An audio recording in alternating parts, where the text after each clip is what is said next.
तो आज मैं आपको एक अनोखी रहस्यमय कहानी सुनाऊंगा। अगर आप चैनल पर नए हैं तो अभी सब्सक्राइब कर ले तथा कहानी पूरा देखें। अंत में एक अनोखा रहस्य छुपा है। धन्यवाद। तो सुनिए। बहुत समय पहले की बात है। मगध राज्य में सोमदत्त नाम का एक बूढ़ा संगीतकार रहता था।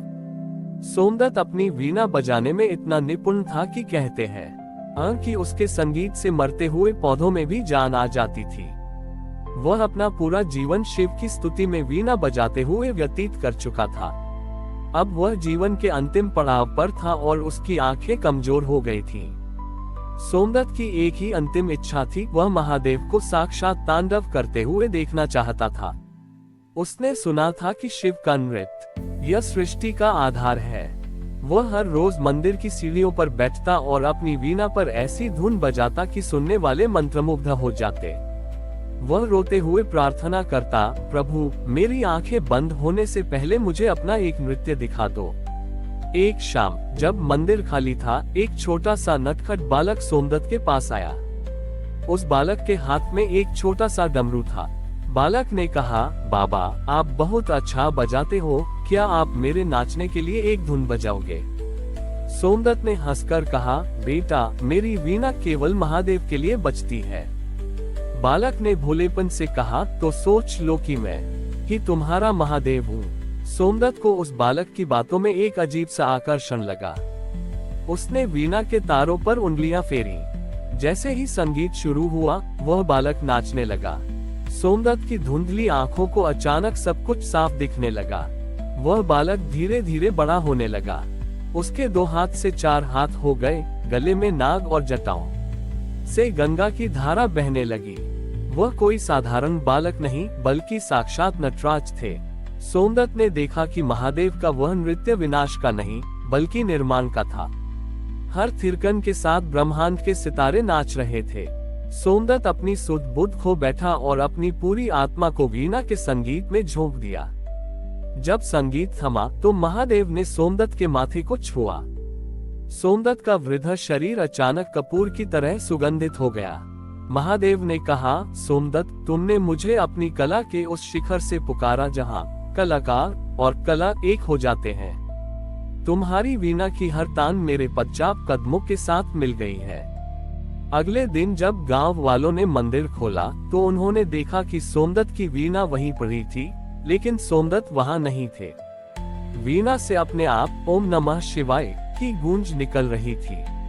लोगों ने समझा कि सोमदत्त ने संगीत के माध्यम से मोक्ष पा लिया है और वे महादेव के आनंद तांडव में विलीन हो गए हैं। सोमदत्त के अंतर्ध्यान होने के बाद वह मंदिर एक साधारण देवालय नहीं रहा।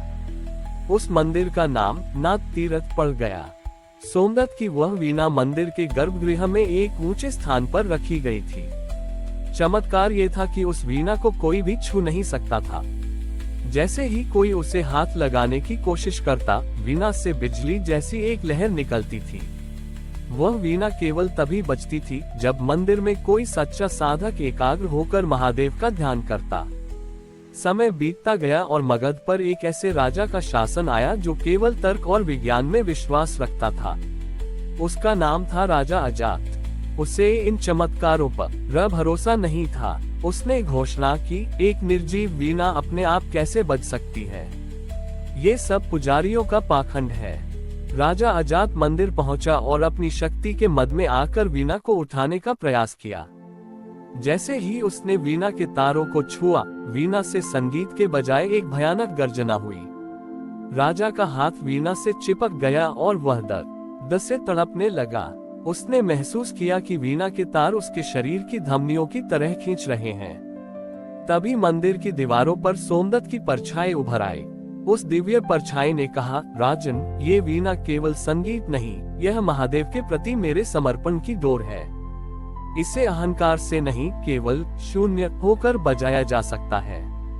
राजा जात को अपनी गलती का एहसास हुआ। उसने रोते हुए क्षमा मांगी और अपने अहंकार को महादेव के चरणों में अर्पित कर दिया।